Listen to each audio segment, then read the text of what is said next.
ការដែលយើងប្រើប្រាស់ទៅលើ digital គឺយើងអាចដឹងព័ត៌មានរបស់អ្នកជំងឺក្នុងករណីអ្នកជំងឺទី1បើគាត់មកពីគ្រូជំងឺគឺងាយស្រួលក្នុងការគ្រប់គ្រង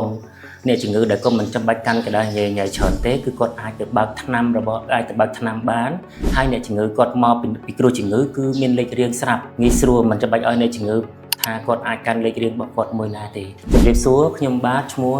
ជីវប៊ុនឆេងជាវិជ្ជាបណ្ឌិតបម្រើការងារនៅក្នុងផ្នែកសង្គ្រោះបន្ទាន់ចាប់ពីឆ្នាំ2019មកនៅមន្ទីរពេទ្យបង្អែកជើងព្រៃការពីមុនដែលយើងបន្ទាប់ពីយើងបានប្រើប្រាស់ក្នុងរយៈពេល2-3មីនេះមកគឺមានន័យថារយៈពេល6ខែការប្រើប្រាស់ទៅលើ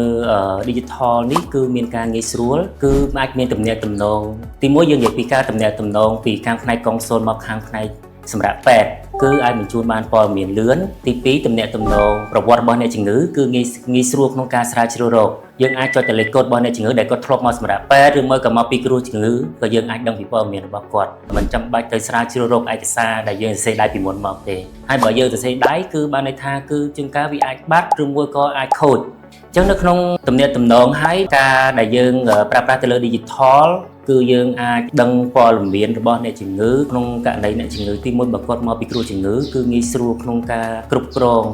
អ្នកជំងឺដែលគាត់មិនចាំបាច់កាន់កណ្ដាស់ញ៉ៃច្រើនទេគឺគាត់អាចទៅបើកថ្នាំបានហើយអ្នកជំងឺគាត់មកពីគ្រូជំងឺគឺមានលេខរៀងស្រាប់ងាយស្រួលមិនចាំបាច់ឲ្យអ្នកជំងឺថាគាត់អាចកាន់លេខរៀងរបស់គាត់មួយណាទេការប្រព័ន្ធ digital នេះគឺយើងអាចងាយស្រួលក្នុងការគ្រប់គ្រងទៅលើអ្នកជំងឺ